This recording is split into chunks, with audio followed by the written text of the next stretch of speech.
तो मेरे प्यारे छात्रों, आप सभी लोग का फिर से एक बार चाणक्य अकेडमी में स्वागत है।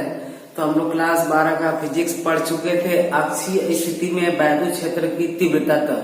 ठीक है, तो आज हम लोग पढ़ेंगे वैद्युत क्षेत्र की तीव्रता निरक्षीय स्थिति में, यानी अनुप्रस्थ स्थिति। ठीक है, देखो अक्षीय स्थिति को अनुदैर्ध्य स्थिति भी कहते हैं और निरक्षीय स्थिति को अनुप्रस्थ स्थिति कहते हैं। ठीक है, तो आप लोग हेडिंग लगा लेंगे कि वैद्युत द्विध्रुव के कारण वैद्युत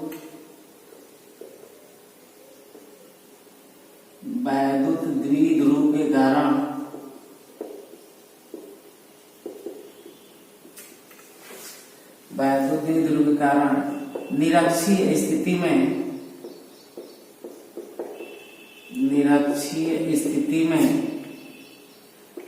उत्पन्न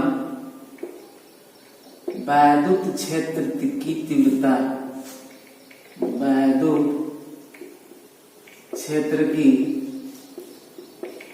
तीव्रता, ठीक है। तो आज हम लोग क्या पढ़ेंगे, वैद्युत द्विध्रुव के कारण निरक्षीय स्थिति में उत्पन्न वैद्युत क्षेत्र की तीव्रता। देखिए पहले फिगर आप लोग समझ लेंगे, इसके बाद हम निकालेंगे। ठीक है, अच्छा ध्यान से देखना, इससे ये वाली वीडियो ना समझ में आएगा, इससे पिछली वाली वीडियो जाकर आप लोग देखेंगे तभी ये वीडियो समझ में आएगी, वरना ये भी वीडियो नहीं समझ में आएगी। ठीक है, अब देखो वैद्युत द्विध्रुव गुण हम लोग पढ़े हैं। वैद्युत द्विध्रुव किसे कहते हैं बताओ? वैद्युत द्विध्रुव किसे कहते हैं? दो विपरीत प्रकार के आवेश परस्पर अति सूक्ष्म दूरी पर रखे हो तो इस प्रकार बने निकाय को क्या कहते हैं? वैद्युत द्विध्रुव। यानी यहाँ पे ध्यान से देखना, एक तो प्लस क्यू कूलाम का आवेश और एक तो माइनस क्यू कूलाम का आवेश परस्पर अत्यंत सूक्ष्म दूरी हम क्या मानते थे? 2L मानते थे हम लोग। इसके बीच की दूरी बताओ 2L मानते थे और इधर निकालते थे तो ये अक्षीय स्थिति में था।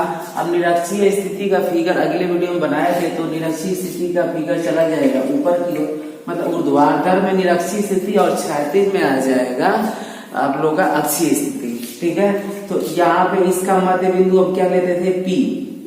इसी के मध्य बिंदु में क्या लेते थे? एक बिंदु हम ले लेंगे, मान लो कोई बिंदु A है।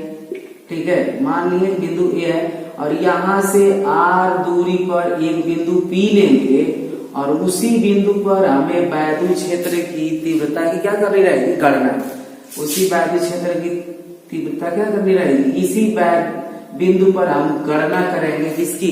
वैद्युत क्षेत्र की तीव्रता की। तो ये स्थिति कौन सी कहलाएगी? वैद्युत द्विध्रुव के कारण निरक्षीय स्थिति यानी अनुप्रस्थ स्थिति में उत्पन्न वैद्युत क्षेत्र की तीव्रता। ठीक है, अब देखो इसके बीच की दूरी को हमने 2L माना था। अच्छा 2L किस लिए माना था? ध्यान से समझना। लो 2L इसलिए माने थे ताकि अगर बीच की दूरी बराबर करें तो L आए, L/2 अगर आ जाएगा तो थोड़ा सा कठिनाई होगा। ठीक है, एक तो छोटी दूरी है, उसमें और छोटी कर देंगे पहले ही से तो और दिक्कत होगा। ठीक है, तो ध्यान समझिएगा इधर, अगर यहाँ पे इसके मध्य बिंदु में हम A रख दिए हैं तो बताओ आधा दूरी इधर हो गई और आधा दूरी इधर हो गई, मतलब आधा दूरी प्लस क्यू आवेश के कारण और आधा दूरी माइनस क्यू आवेश के कारण। तो बताओ ये दूरी BL हो गई और ये दूरी BL हो गई, दोनों को मिला देंगे तो कितना आएगी? 2L आएगी।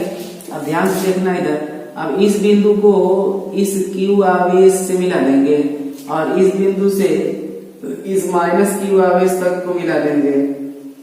ठीक है, अब ध्यान से देखोगे तो ये जो परपेंडिकुलर रेखा है AP, अब यहाँ पे ध्यान से देखना AP जो परपेंडिकुलर रेखा है तो वो बताओ क्या हो गई? लंब हो गई। और इसकी दूरी को त्रिज्या मानते हैं कितना? R। तभी तो ये बने द्विध्रुव का बने निकाय को हम क्या कहते थे? वैद्युत द्विध्रुव।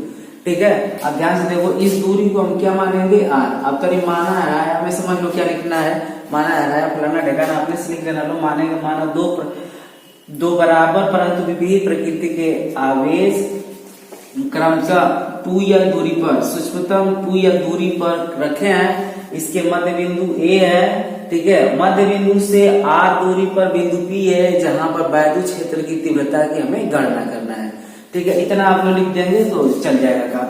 अब ध्यान समझना इस फिगर में कि यहाँ पे 90 अंश का बनाएगा ना, जब यहाँ पे 90 अंश का बनाएगा तो हमें ये वाली दूरी चाहिए प्लस क्यू आवेश से और एक बार चाहिए माइनस क्यू आवेश से बीच की दूरी। ठीक है, तो अगर पाइथागोरस भैया का प्रमेय यहाँ पे लागू हो जाएगा, बताओ ये वाली दूरी निकल आएगी कि नहीं निकल आएगी? देखो पाइथागोरस प्रमेय लागू करोगे तो क्या होता है, लंब का स्क्वायर प्लस आधार का स्क्वायर, तो बताओ इसका वर्गमूल ना निकलेगा, तो वर्गमूल निकलेगा यानी ये वाली दूरी बताओ कितना निकल जाएगी, एल स्क्वायर या आर स्क्वायर प्लस का L square, R square plus का एल स्क्वायर। अच्छा जितनी दूरी ये निकलेगी उतना ही दूरी ये भी निकल कर आएगी। ध्यान से देखो ये भी एल है और ये आर है, मतलब ये लंब का कण का स्क्वायर निकालते हैं तो क्या निकालते हैं, अंडर रूट में या आधार का स्क्वायर प्लस का लंब का स्क्वायर, यही तो निकालते हैं। तो बताओ इसको आप लोग पाइथागोरस प्रमेय से अपने खुद बे खुद लगाओगे इधर खोपचे में, ठीक है। तो ये भी बताओ कितना आ जाएगी, एल स्क्वायर प्लस का आर स्क्वायर। अब देखो जितनी आवेश प्लस क्यू आवेश है उतना ही दूरी माइनस क्यू आवेश से भी दूरी है, ठीक है। अब हम निकालेंगे प्लस क्यू आवेश के कारण बिंदु P पर वैद्युत क्षेत्र की तीव्रता, और इसके कारण हमने मान लेते हैं वैद्युत क्षेत्र की तीव्रता E1 है, और इस बिंदु के कारण माइनस क्यू आवेश के कारण हमने मान लेते हैं वैद्युत क्षेत्र की तीव्रता कितनी है, E2 है। अब दोनों देखो निकाल लेंगे और निकालने के बाद हम क्या करेंगे, इसको जोड़ लेंगे, ठीक है। आप थोड़ा ध्यान से देखना, लेंगे माना है अपने से लिख लेना, तो बोले अब यहाँ पे लिखेंगे प्लस क्यू आवेश के कारण, प्लस क्यू आवेश के कारण बिंदु P पर वैद्युत क्षेत्र की तीव्रता। अब बताओ वैद्युत क्षेत्र की तीव्रता का फार्मूला हम जानते हैं, E बराबर 1/4 pi epsilon 0 Q by R square से, यही तो फार्मूला होता है वैद्युत क्षेत्र की तीव्रता का। अब इसी से हम निकाल देंगे। बताओ E1 बराबर, यहाँ पे ध्यान से देखना, E1 बराबर प्लस क्यू आवेश के कारण हमने निकाले चला वैद्युत क्षेत्र की तीव्रता P बिंदु पर, तो अब यहाँ पे देखना E1 बराबर हो जाएगा 1/4 पाई एप्सिलॉन 0 Q बाई, अब बताओ बीच की दूरी ये R है, लेकिन यहाँ बीच की दूरी बताओ प्लस क्यू आवेश से P तक के बीच की दूरी बताओ कितनी है, यहाँ पे ध्यान देना बेटा, यहाँ पे ध्यान दो हमारे हाथ की तरफ कि यहाँ से Q आवेश से P बिंदु के बीच की दूरी कितना है, अंडर रूट में एल स्क्वायर प्लस का आर स्क्वायर, तो यहाँ बताओ कितना रख देंगे, अंडर रूट में आर स्क्वायर प्लस का एल स्क्वायर। अब बताओ इस आर का स्क्वायर, तो यहाँ भी क्या कर देंगे आर का स्क्वायर, ठीक है।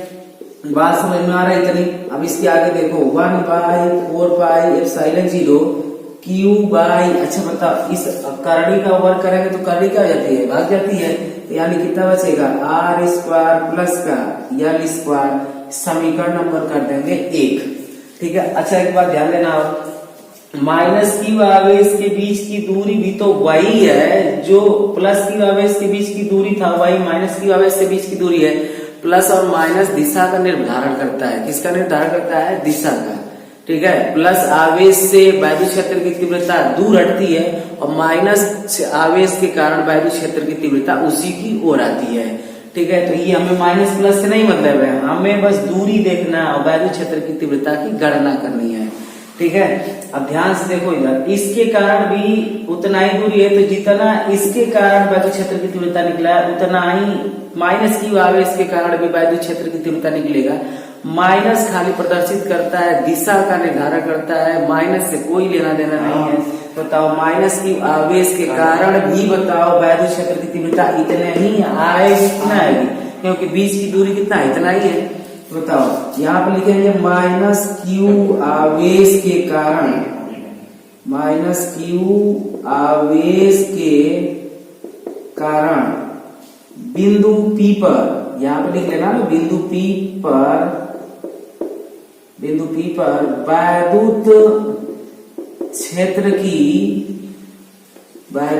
की तीव्रता, ठीक है। अब ध्यान से देखना E2 बराबर निकल जाएगा 1/4 pi epsilon 0 Q by R square plus का एल स्क्वायर, समीकरण नंबर कर देना है 2, ठीक है ना।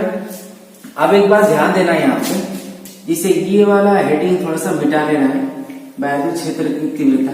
अब ध्यान से देखो इधर, अगर इसको हम बढ़ा दें इधर सीधा, इसको इधर बढ़ा दें सीधा, तो बताओ अगर इसी के रेखा के समांतर, इस रेखा के समांतर एक रेखा खींचे, इस रेखा के समांतर एक रेखा खींचे, तो बताओ अगर इस कोण को हम क्या मान लें 2 थीटा, टू थीटा किस लिए माने हैं, क्योंकि अगर थीटा मानेंगे तो थीटा बाई टू हो जाएगा। तो बताओ ये पूरा आधा आधा कितना आएगा, ये भी थीटा आएगा और ये भी थीटा आएगा और पूरा मिलकर कितना हो जाएगा, टू थीटा हो जाएगा। गौर से ध्यान से देखना, थीटा और थीटा मिलकर टू थीटा हो जाएगा ना। तो टू थीटा इसलिए माना है कि थीटा और थीटा अलग अलग हो जाए, आधा आधा हो जाए, ठीक है। अब ध्यान से देखना, दो समांतर रेखाओं को एक तिर्यक रेखा काटती है भैया, तो एकांतर कोण क्या होते हैं, बराबर होते हैं। एकांतर अंतःकोण बराबर होते हैं, यानी अगर ये थीटा है तो ये भी बताओ कितना होगा, थीटा होगा। बताओ ये थीटा है तो यहाँ भी बना एंगल कितना होगा, थीटा होगा।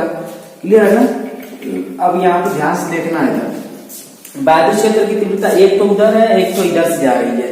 तो हम बताएं वैद्युत क्षेत्र की तीव्रता का ध्यान देना, एक तो रहेगी इस दिशा में और एक तो रहेगी इस दिशा में। तो इसको हम घटा कर निकालते हैं, दोनों एक ही दिशा में रहेगी तो जोड़कर निकालते हैं।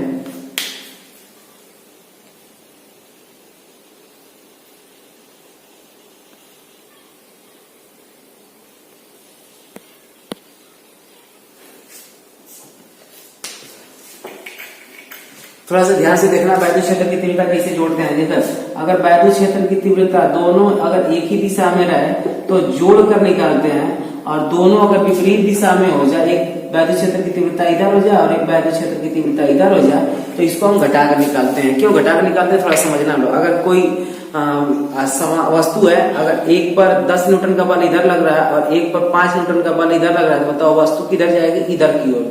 कितने न्यूटन बल से, 5 न्यूटन बल से, क्योंकि 5 न्यूटन इधर वाला खींच रहा है व्यक्ति, तो वो उसका 5 न्यूटन का बल तो जोर इधर खींच लेगा, ठीक है। तो 5 न्यूटन का बल इसका एक्स्ट्रा होगा ना इधर की ओर, तो वस्तु किधर जाएगी, ज्यादा बल रोल की ओर जाएगी।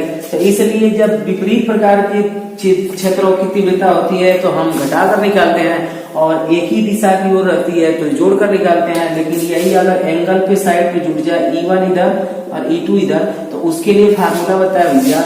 फार्मूला होता है परिणामी ज्योति क्षेत्र की तीव्रता बराबर होती है अंडर रूट में E1 square plus E2 square plus 2E1 E2 cos theta, ठीक है। अच्छा ये फार्मूला आप लोग पढ़े होंगे, 2E1 E2 cos थीटा, जिस दो बलों का परिणामी बल निकाला जाता था, या बराबर F1 का स्क्वायर प्लस F2 का square plus 2F1 F2 cos theta. किस क्लास में, 11th क्लास में सदिश विश्लेषण में, मतलब बल वाले फार्मूला में जो सदिश का निर्धारण किया जाता था वेक्टर ए वेक्टर बी का, उसी में आप लोग पढ़े होंगे, ठीक है। तो बताओ यहाँ पे हम निकालने चलेंगे अब क्या, परिणामी वैद्युत क्षेत्र की तीव्रता। परिणामी वैद्युत क्षेत्र की तीव्रता, ठीक है। तो परिणामी वैद्युत क्षेत्र की तीव्रता बताओ, E बराबर कितना हो जाएगा, अंडर रूट में E1 का स्क्वायर प्लस E2 का स्क्वायर प्लस 2E1 E2 और फिर cos थीटा। हो गया ना। अब इससे हम निकालेंगे वैद्युत क्षेत्र की तीव्रता। पर एक बार ध्यान देना, हमारा E1 जितना है, जितना देखो E1 है उतना ही E2 है, तो हमको इसमें रख कर E1 E2 को हल करने में थोड़ा सा कठिनाई होगा, ठीक है। जितना E1 है भैया उतना ही E2 है। देखो तो E1 E2 का अगर वर्क कराओगे तो देखो इतना का वर्क कराना पड़ेगा, फिर इतना का वर्क कराना पड़ेगा, भारी वर्क हमारा है ना, डर के मारे भाग जाओगे सब। अब ध्यान से देखना, तो इसी को ना तुमने मान लो क्या, E1 देखो मान लेंगे, माना E1 बराबर E2 बराबर यक्स। अब यक्स का जो लास्ट में वैल्यू आएगा उसकी जगह बताओ हम कितना रख देंगे, यहाँ पे रख देंगे, मान रख देंगे E बराबर अंडर रूट में E1 square plus E2 square plus 2E1 E2 का मान रखने से अच्छा है कि अब E1 E2 की जगह कितना रख देंगे, यक्स, और यक्स का जो वैल्यू आएगा तो दोनों का मान बराबर है, वहां पे हम क्या रख देंगे, 1/4 पाई एप्सिलॉन 0 अंडर बट्टे में R स्क्वायर प्लस का L स्क्वायर का मान रख देंगे, ठीक है।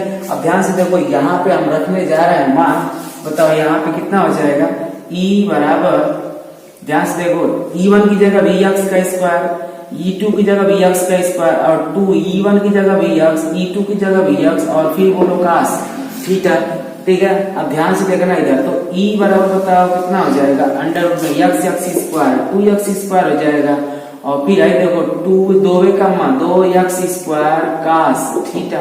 अब ध्यान से देखोगे तो दोनों में से कॉमन हो जाएगा 2x स्क्वायर, कितना कॉमन हो जाएगा, 2x स्क्वायर। बताओ E बराबर क्या निकल कर आएगा, 2x² कॉमन हो गया तो बचेगा 1 प्लस का cos थीटा। क्या बचेगा? 1 प्लस का cos थीटा, ये बचेगा ना। अब ध्यान से देखना, अब तो cos थीटा की जगह बताओ कितना रखना है? 2 थीटा। थीटा की जगह 2 थीटा रखना है क्योंकि हम लोग का एंगल कितना है? एंगल कितना है? 2 थीटा है। एंगल कितना है?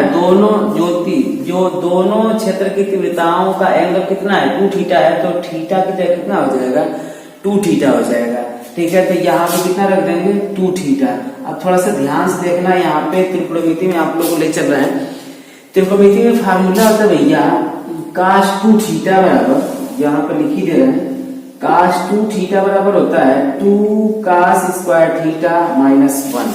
ठीक है, देखो cos के पदों में ये होता है और एक तो sin के पदों में होता है 1 minus 2 sin square theta. cos 2 theta बराबर 3 फार्मूला होता है, वो cos square theta minus sin square theta, और फिर cos 2 थीटा बराबर होता है 2 cos स्क्वायर थीटा माइनस 1, और एक तो होता है cos 2 थीटा बराबर 1 माइनस 2 sin स्क्वायर थीटा। तो यहाँ पे हम फार्मूला में प्रयोग कर लेंगे क्योंकि 2 थीटा का वैल्यू नहीं चाहिए, हमको थीटा की वैल्यू चाहिए। तो cos 2 थीटा बराबर कितना रख देंगे? 2 cos स्क्वायर थीटा माइनस 1। अब ध्यान से देखो, इधर माइनस में इधर आ जाएगा तो प्लस में हो जाएगा, तो cos 2 थीटा प्लस 1 बराबर बताओ क्या बचेगा? क्या बचा भैया? cos 2 cos स्क्वायर थीटा बचा ना। अब देखो cos 2 थीटा प्लस 1 की जगह हम कितना लिख सकते हैं? 2 cos स्क्वायर थीटा। देखो इसके जगह हम कितना लिख सकते हैं? 2 cos स्क्वायर थीटा लिख सकते हैं। आराम से समझना लो, राधा रानी का नाम लेते हुए आराम से। 2x स्क्वायर गुणते इसके जगह हम रखने जा रहे हैं 2 cos स्क्वायर थीटा। अब देखो e बराबर निकल के आएगा, देखो दो जोड़ा बन गया ना, तो जोड़ा बन गया तो इसको बाहर निकालेगा। अच्छा सभी का बन गया, देखो 2 का भी बन गया, x स्क्वायर का x निकल जाएगा, cos स्क्वायर थीटा का cos निकल जाएगा। ठीक है, अच्छा यहाँ पे कितना हो जाएगा? 2x cos थीटा हो गया ना। अब ध्यान से एक बात बस देखना, e बराबर 2। अब बताओ x का वैल्यू क्या है? x का वैल्यू बताओ, ये है, ये उठाकर रख लो क्योंकि e1 e2 क्या है? दोनों बराबर है। जब अस्थिर हो ना तो ध्यान समझना, e1 e2 दोनों बराबर है, तो यहाँ पे e1 का मान उठाकर रखते हैं, चाहे e2 का मान उठाकर रखते हैं, क्योंकि दोनों का मान क्या है? e1 e2 के बराबर है, दोनों यहाँ पे e1 e2 क्या है? बराबर है। तो यहाँ पर रख देंगे 1/4 pi epsilon 0 q by under या r स्क्वायर प्लस का l स्क्वायर। और cos थीटा का वैल्यू यहाँ पे निकालो फिगर में। देखो cos थीटा बराबर क्या होगा? cos थीटा बराबर क्या होता है? आधार बट्टा कर्ण। तो बताओ आधार का मान यल, कर्ण का मान बताओ कितना? अंडर रूट में r स्क्वायर प्लस का l स्क्वायर। ध्यान समझो, आधार का मान यल और इसका मान हो जाएगा r स्क्वायर प्लस का l स्क्वायर। अब जहाँ पे cos थीटा वहां पर रख दो l बट्टा अंडर रूट में r स्क्वायर प्लस का l स्क्वायर। सवाल को देखो ध्यान से, अब cos थीटा बराबर क्या रख देंगे? l स्क्वायर बट्टा अंडर रूट में r स्क्वायर प्लस का l स्क्वायर। तो यहाँ पे हो जाएगा l बट्टा में r स्क्वायर प्लस का l स्क्वायर, करड़ी में हो गया। अब ध्यान से देखोगे तो अगर जुगाड़ पानी कुछ लगा लें तो इसको देखो लिखेंगे ना, दुबे का मधु, तो ये दुबे का मधु हो गया, तो q इंटू 2l लिख सकते हैं ना। ध्यान से देखो, q को आगे लिख दे रहे हैं और 2 को l के साथ लिख दे रहे हैं, कोई दिक्कत? तो यहाँ पर कितना हो जाएगा बताओ? e बराबर 1/4 pi epsilon 0 q into 2l, q into 2l। अब बट्टा को एक बार ध्यान से समझना है यहाँ पे कि देखो किसी का भी करड़ी रहता है तो उसका पावर लिखते हैं 1/2। क्या लिखते हैं? 1/2। तो यहाँ पर ध्यान समझना, r स्क्वायर प्लस का l स्क्वायर, अगर इसका पावर कुछ नहीं तो 1 है, और इस करड़ी का मतलब क्या लिख देंगे? r square plus l square का पावर बोलो 1/2। 1/2 का मतलब ये होता है करड़ी। बताओ r स्क्वायर प्लस का l स्क्वायर का मतलब कितना हो गया? 1/2। 1/2 चढ़ाते ही इसके करड़ी क्या हो जाएगी? हट जाएगी। अब ध्यान से देखोगे यहाँ पे भैया, तो e बराबर आ जाएगा 1/4 पाई एप्सिलॉन 0। बताओ एक बात ध्यान समझो, q इंटू 2l क्या है? वैद्युत ध्रुव के बीच की, देखो आवेश और आवेश के बीच की दूरी के गुणनफल को क्या कहते हैं? वैद्युत ध्रुव आघूर्ण। और इसको किससे प्रदर्शित करते हैं? p से। किससे प्रदर्शित करते हैं? p से। तो q इंटू 2l को हम क्या लिख देंगे? p। अब ध्यान से देखो, पावर इसका 1 और इसका पावर 1/2, तो दोनों समान है। गुणाम करेंगे तो घात क्या हो जाती है, जुट जाती है। जब जुट जाएगी तो बताओ R square plus L square का घात कितना आएगा, 3/2 ना, क्योंकि आधा और 1 मतलब 98 में 1 रुपया जोड़ोगे तो कितना आएगा, 1.5 रुपया आएगा। और 1.5 रुपया को हम क्या लिखते हैं भैया, 1.5 रुपया को लिखते हैं 3/2, 3/2। अच्छा एक बात यहाँ पे समझना लो, ठीक है। जब एक बात समझोगे भैया तो यहाँ पे देखो यल, देखो 2l चूंकि सूक्ष्म दूरी था तो यल और ही छोटा हो जाएगा, यानी हम कहेंगे कि यल बहुते बहुते बहुते बहुते बेचारा गरीब है यानी छोटा है, तो यल स्क्वायर भी बताओ क्या होगा, बहुते बहुते बहुते क्या होगा, छोटा होगा। अगर गरीब दुखी आदमी को सताया नहीं जाता है, इसको क्या करेंगे, छोड़ देंगे। तो यल स्क्वायर को क्या मान लेंगे, नगण्य मानने पर। क्या मानोगे, नगण्य मानने पर। नगण्य मानने का मतलब समझते हो ना, बड़े हो गए लोग, ठीक है, 12 में पढ़ रहे हो। नगण्य का मतलब छोड़ देते हैं। तो जब छोड़ देंगे भैया तो यहाँ पे बचेगा कितना, यहाँ पे देख लो तो E बराबर क्या बचेगा, 1/4πε0 P बाई, यहाँ P बाई कितना बचेगा, देखो आर स्क्वायर का पावर 3/2, यल स्क्वायर को छोड़ रहा है ना क्योंकि ये नगण्य है, तो आर स्क्वायर को छोड़ेंगे तो क्या बचेगा, अरे यल स्क्वायर को छोड़ेंगे तो क्या बचेगा, आर स्क्वायर का पावर 3/2, तो आर स्क्वायर का पावर बचेगा 3/2, 2 से 2 कट जाएगा, बताओ E बराबर क्या आ जाएगा, 1/4πε0 P बाई P बट्टा कितना, R के 3 घात। और ये आ जाएगा हम लोग क्या, वैद्युत क्षेत्र की तीव्रता किस स्थिति में, निरक्षीय स्थिति में। अब ध्यान से देखना, ये वायु में है, किसमें है, वायु में। अगर इसी को किसी माध्यम में उठाकर फेंक दोगे, वैद्युत ध्रुव आघूर्ण को किसी माध्यम में उठाकर फेंक दोगे तो यहाँ पर खाली लग जाएगा 1/4πε0 K P/R3, ठीक है। देखो अगर वीडियो ना समझ में आए तो पूरा हैंडल आप लोग के हाथ में है, ठीक है। हमारा दोबारा रिपीट करने से अच्छा वीडियो आप लोग पीछे करिए और फिर से देख लीजिए, ठीक है। इसको छाप छुप लीजिए, इसके बाद हम स्थिति आवेश और निरक्षीय स्थिति और अक्षीय स्थिति की तुलना कर दे रहे हैं, ठीक है, ठीक है। क्या करोगे, तुलना। अब ध्यान समझना, यहाँ पे देखो ये हो गया हम लोग का वैद्युत द्विध्रुव आघूर्ण, और यहाँ पे हमने कोई मान लिया बिंदु ए है, इससे दूरी ध्यान से समझना, इसकी पूरी दूरी कितना रहती है 2l, तो यहाँ पे हो जाएगी l, यहाँ पे हो जाएगी l। और ये है अक्षीय स्थिति में वैद्युत क्षेत्र की तीव्रता, बताओ अक्षीय स्थिति में इधर की हो, अक्षीय स्थिति में वैद्युत क्षेत्र की तीव्रता यहाँ पे लिख दे रहा है, अक्षीय स्थिति में वैद्युत क्षेत्र की तीव्रता 1/4πε0 2P/R3 होता है, ये होता है अक्षीय स्थिति में।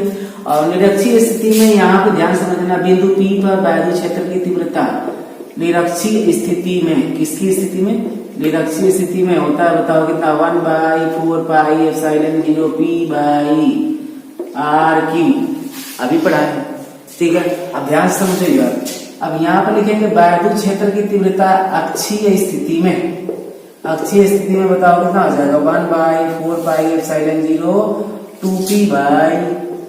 2P/R3। ध्यान समझते रहना लोग, ना समझ में आए बता देना लोग, ठीक है।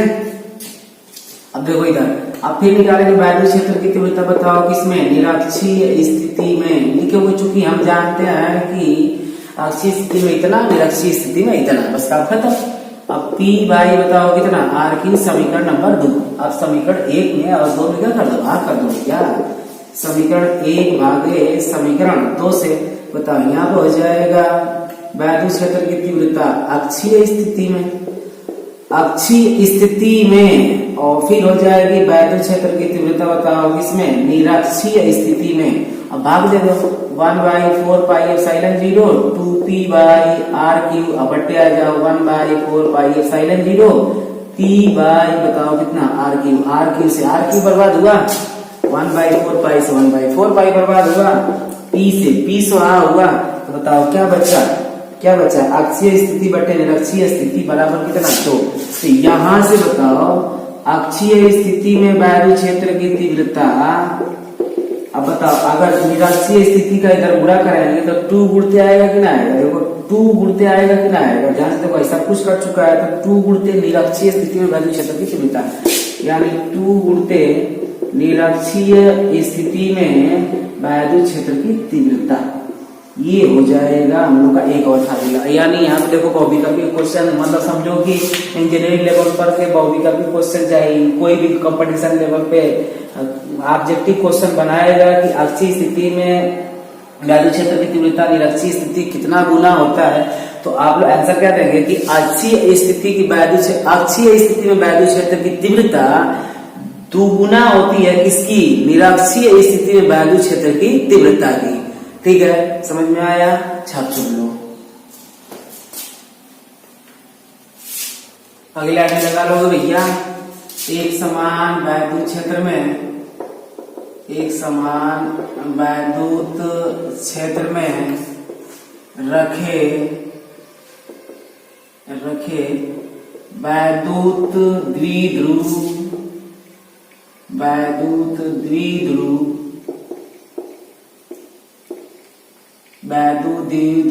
पर उत्पन्न या वैद्युत द्विध्रुव पर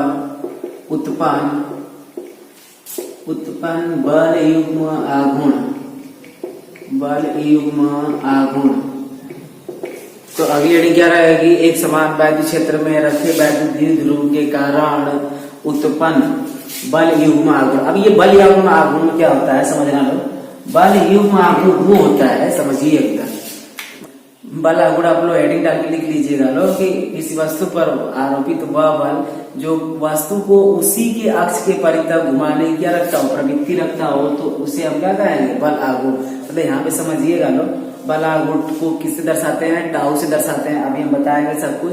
देखो बल आघूर्ण क्या होता है, बल क्या आघूर्ण, जैसे यहाँ पर ये एक वस्तु है, जैसे दरवाजा ले लो, दरवाजे पर अगर एक पल्ले पर इसे बल लगाओगे तो दरवाजा इसे घूमेगा, टर्न घूमेगा ना। तो देखो बल लगाए इधर है, घुमाने की प्रवृत्ति रख रहा है ना, उसी अक्ष के परितः, मतलब ये अक्ष है इसका, और इसी अक्ष के परितः इधर उधर क्या करता है, घूम जाता है। तो इस प्रकार के बल को हम क्या कहेंगे, बल आघूर्ण। ठीक है, हेडिंग डाल को आप लोग लिख लीजिएगा कि किसी वस्तु पर वह आरोपित बल जिससे वस्तु को उसी अक्ष के परितः घुमाने की क्या रखता हो, प्रवृत्ति रखता हो, बार बार प्रयास करता है, प्रवृत्ति रखता हो, तो इसे हम क्या कहेंगे, बल आघूर्ण कहते हैं। ठीक है, अब ध्यान समझिएगा बेटा। अब इसमें हम क्या हेडिंग डाले हैं, वैद्युत द्विध्रुव पर उत्पन्न बल युग्म आघूर्ण। अब ध्यान समझिएगा लोग, जैसे यहाँ पर एक वैद्युत द्विध्रुव बनाएंगे, एक तो प्लस क्यू आवेश लेंगे और एक तो माइनस क्यू आवेश ले लेंगे ना। अब ध्यान समझिए, जब यहाँ पर एक तो देखो ध्यान से, एक पर इधर की ओर बल लगेगा और इसको इधर की ओर, एक समान वैद्युत क्षेत्र में इसको हम क्या किए हैं, रख दिए हैं। अब ध्यान से देखोगे तो इसका यहाँ पे अगर मानेंगे मध्य बिंदु, जिसे ये वैद्युत द्विध्रुव बनाते थे ना, प्लस क्यू आवेश और माइनस क्यू आवेश, तो उसी को हम टर्न थोड़ा सा घुमा दिए हैं। ठीक है, घुमाने का मतलब समझिएगा आप यहाँ पे। ठीक है, जब घुमा दिए भैया तो इसके बीच की पूरी दूरी क्या मानते थे, 2l। तो बताओ यहाँ पे अगर मान देंगे ओ ले रहे हैं, तो यहाँ पे देखो इस वाली दूरी को किससे लिखेंगे, यल से। यहाँ भी दूरी कितना आ जाएगी, यल हो जाएगी।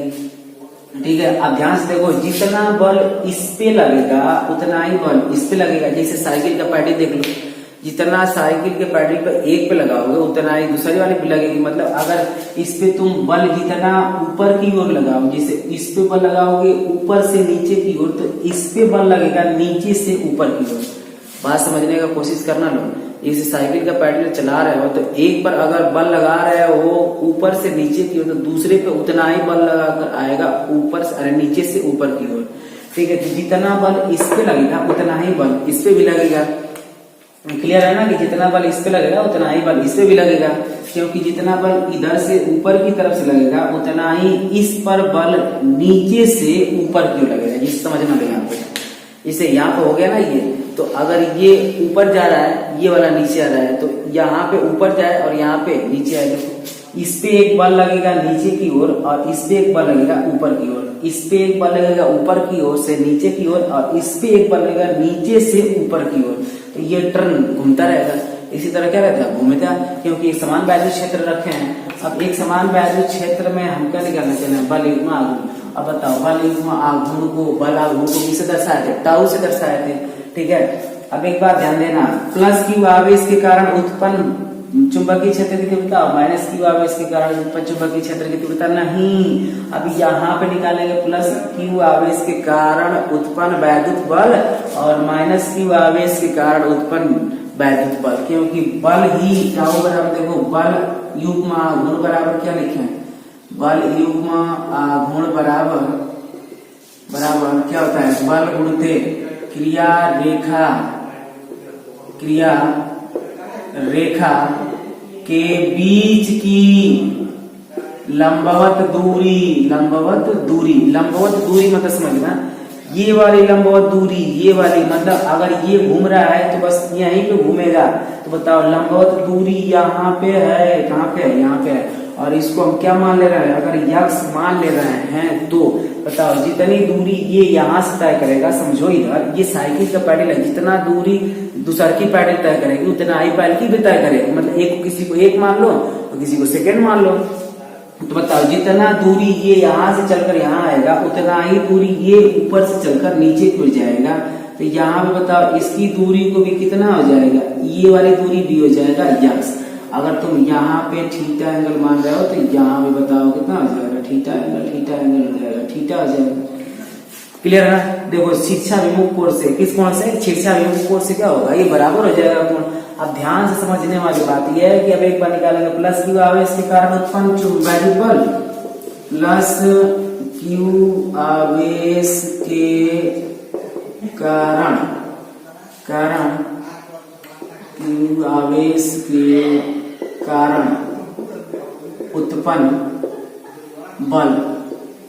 अब बताओ हमको एक बात, अब एक बात क्लियर कर लो। बताओ चुंबकीय क्षेत्र में, चुंबकीय क्षेत्र की परिभाषा क्या होता था, बताओ चुंबकीय क्षेत्र की परिभाषा होता था उत्पन्न किसी वैद्युत क्षेत्र में रखे पर धन परीक्षण आवेश पर लगने वाले चुंबकीय बल और उस धन परीक्षण आवेश के अनुपात को हम क्या कहते थे, चुंबकीय क्षेत्र की तीव्रता। तो बताओ प्लस क्यू आवेश है ना, कूलाम की देखो परीक्षण आवेश की जगह कौन सा आवेश है, माइनस क्यू आवेश है। बताओ यहाँ पे कौन सा आवेश हो जाएगा, ई हो जाएगा। तो यह बराबर बताओ कितना आएगा, क्यू ही आएगा। उत्पन्न चुंबकीय क्षेत्र में उत्पन्न वैद्युत बल ध्यान से देखो इधर, तो वैद्युत बल का मान कितना होता है, किसी भी आवेश के कारण उत्पन्न वैद्युत बल होता है या बराबर क्यू ई, यानी ई बराबर होता है या बाई क्यू। बस आवेश पर लगने वाले बल और उस आवेश के अनुपात को क्या कहते हैं, वैद्युत क्षेत्र की तीव्रता। तो यहाँ से यह बराबर निकालोगे नालायकों तो क्या निकलेगा, क्यू ई। तो यानी यह बराबर क्या आएगा, क्यू ई आएगा। तो यहाँ पे भी बताओ कितना आएगा, इस पर उत्पन्न बल का मान बताओ कितना आएगा, क्यू ई। अब देखो माइनस क्यू आवेश के कारण बताओ जी पता है ना, जितना आवेश क्यू पर लगेगा बल उतना ही आवेश माइनस क्यू पर भी लगेगा, और जितना क्यू आवेश दूरी तय कराएगा उतना ही इससे भी दूरी तय कराएगा। तो बताओ माइनस क्यू आवेश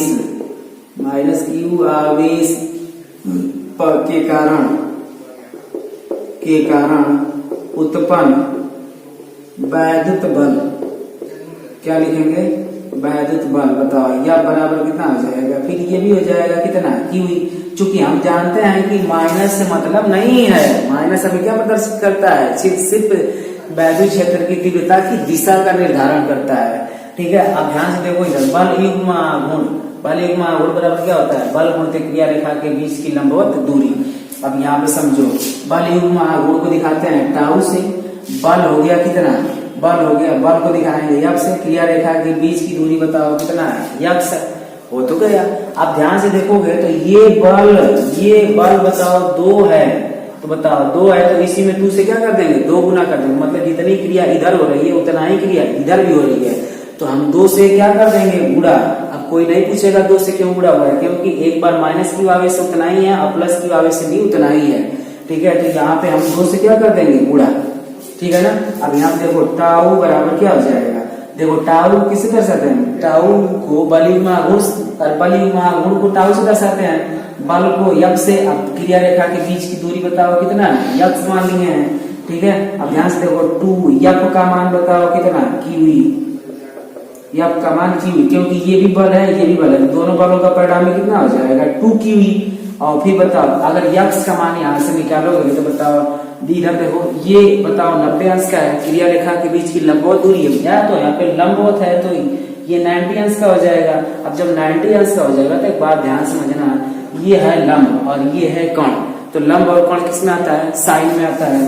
तो यानी साइन थीटा बराबर क्या आएगा, लंब बटा के कोण, लंब बटा के कोण। तो यहाँ से अगर x की वैल्यू निकालें तो आई त्रिज्या की तरह गुणा करेंगे तो x बराबर बताओ क्या आ जाएगा, यल साइन थीटा। यानी x की जगह हम क्या लिख सकते हैं, यल साइन थीटा। आराम समझो, यहाँ बताओ टाउ बराबर क्या हो जाएगा, 2q ई। अब बताओ यक्स की जगह है, देखो यक्स की जगह हम क्या रखने वाले हैं, यल साइन थीटा। अब कुछ जुगाड़ पानी लगा कर लिख दें इसको कि Q इंटू 2L, बताओ इसको जुगाड़ पानी बना लेंगे, Q है और 2 को इसके साथ कर दे तो Q इंटू 2L हो जाएगा। और Q इंटू 2L के गुणनफल को हम क्या लिखते हैं, वैद्युत द्विध्रुव आघूर्ण यानी P से। यानी यहाँ पे चूंकि हम जानते हैं P बराबर क्या होता है, Q इंटू 2L। समझो भाई यार, तुम समझते रहो। देखो इधर टाउ बराबर बताओ कितना आएगा, तो यहाँ पर लिख देंगे इसको जुगाड़ पानी लगाकर Q इंटू 2L ई साइन थीटा। बताओ टाउ बराबर बताओ यहाँ से कितना निकल जाएगा, Q इंटू 2L को हम क्या लिख देंगे P और ई साइन थीटा। ये हो जाएगा किसका फार्मूला, एक समान वैद्युत क्षेत्र में रखे वैद्युत द्विध्रुव पर उत्पन्न बल युग्म आघूर्ण का ये हो जाएगा फार्मूला। ठीक है, अब देखो माना है अपने से लिख सकते हो, माना दो बराबर परंतु विपरीत प्रकार के आवेश परस्पर 2L दूरी पर रखे हैं, इनके बीच लगने वाले बल की क्रिया रेखा के बीच की दूरी कितना है, x है। अब इतना माना है अपने से लिख सकते हो लो, और ये हो जाएगा हम लोगों का बल युग्म आघूर्ण का फार्मूला। ठीक है, अब इसको छाप सुन लो। तो अभी इसके बाद हम निकाल दे रहे हैं कि कब इसका मान न्यूनतम होगा और कब इसका मान अधिकतम होगा। ठीक है, इसके साथ ले लो। देखो इधर साइन था ना, हम लोग क्या निकाले हैं, टाउ बराबर P साइन थीटा। अच्छा बताओ साइन में सबसे मान अधिकतम कब आता है, जब 90 को होता है तब। तो यानी अगर थीटा अगर 90 अंश हो जाए तो बताओ टाउ बराबर क्या आएगा, P साइन बताओ कितना 90। बताओ टाउ इज मैक्सिमम वैल्यू मतलब अधिकतम, बताओ कितना आएगी P, क्योंकि साइन 90 की वैल्यू बताओ कितना होती है नारायण को 1। तो 1 जब रखेंगे तो कितना आएगा, खाली P आएगा। कितना आएगा, P आएगा। अगर यही बताओ अगर थीटा बराबर 0 अंश हो जाए, मतलब सबसे न्यूनतम कब आएगी, मिनिमम कब आएगी, जब 0 अंश पे होगा तब। बताओ टाउ बराबर कितना होता है, P साइन थीटा। और सब लोग जानता है कि थीटा 0 की वैल्यू साइन में कितना होता है 0। तो P साइन 0 का वैल्यू बताओ 0। तो बताओ ये मिनिमम कब होगा, जब 0 होगा तो यानी कितना आएगा 0 हो जाएगा। यानी टाउ बिलोंग्स टू, टाउ जो है यानी बल युग्म आघूर्ण बिलोंग्स टू बताओ किसके बीच, 0 और P के बीच। मतलब ये संबंध रखता है tau is belongs to 0 comma P, मतलब 0 और P के बीच में ही रहेगा। अब तो नहीं, यहाँ पे आ जाओ लो 1 मिनट से। ठीक है, तीसरा पॉइंट नंबर में, तीसरा पॉइंट, फर्स्ट पॉइंट और सेकंड पॉइंट, और यहाँ पे तीसरा पॉइंट में आ जाना। तो बता अगर यहाँ से हम P बराबर निकाले, किसके बराबर निकाले, P बराबर, बताओ P बराबर हो जाएगा टाउ मैक्सिमम बटे E। हाई बुढ़े में इधर आएगा तो भागे में हो जाएगा। अब यहाँ से एक सुंदर सा फार्मूला निकल कर आने वाला है भैया वैद्युत द्विध्रुव आघूर्ण का। तो यहाँ पे समझना, अगर E बराबर हम रख दें 1 कूलाम प्रति, 1 न्यूटन प्रति कूलाम। ठीक है, 1 न्यूटन प्रति कूलाम। और यहाँ पे ध्यान से देखो टाउ मैक्सिमम कब हुआ है, जब थीटा की वैल्यू हुआ है कितना 90। ठीक है, तो बताओ P बराबर, अब 1 रख दिए तो यहाँ पे टाउ मैक्सिमम बराबर होगा किसके, P के होगा ना। अब यहाँ से देखो फार्मूला निकाल कर लिख सकते हो तुम लोग किसका, वैद्युत द्विध्रुव आघूर्ण का। हम बोल रहे हैं वैद्युत द्विध्रुव आघूर्ण का। फिजिक्स में अगर एक परिभाषा मतलब एक है टॉपिक्स का परिभाषा 2-3 ना लिखवाए ना तो फिर बता देना लोगों को। ठीक है, और ना समझ में आया फिजिक्स तो समझ लो, कमेंट करके बता देना लोग सर नहीं समझ में आ रहा, फिजिक्स पढ़ाना छोड़ देंगे। ठीक है। अब देखो इधर अगर E बराबर 1 रखे हैं तो क्या बोलेंगे, एकांक वैद्युत क्षेत्र, और थीटा बराबर जब 90 रखे हैं तो क्षेत्र के लंबवत है। तो यहाँ बोलेंगे कि एक समान वैद्युत क्षेत्र में रखे क्षेत्र के लंबवत, एक समान वैद्युत क्षेत्र में रखे क्षेत्र के लंबवत वैद्युत द्विध्रुव पर अधिकतम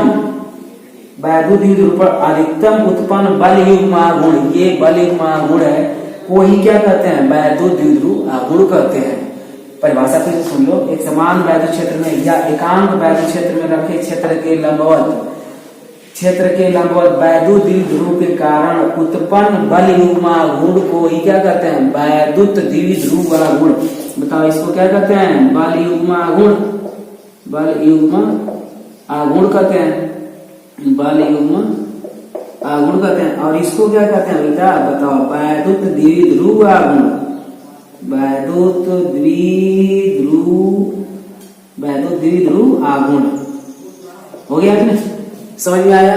तो बताओ फिर से एक बार बोल दे रहे हैं, एक एकांक वैद्युत क्षेत्र में क्षेत्र के लंबवत उत्पन्न, एकांक समझना है यहाँ पे, फिर से बोल दे रहे हैं ना, एकांक वैद्युत क्षेत्र में क्षेत्र के लंबवत रखे वैद्युत द्विध्रुव के कारण उत्पन्न अधिकतम बल युग्म आघूर्ण को ही क्या कहते हैं, वैद्युत द्विध्रुव आघूर्ण कहते हैं।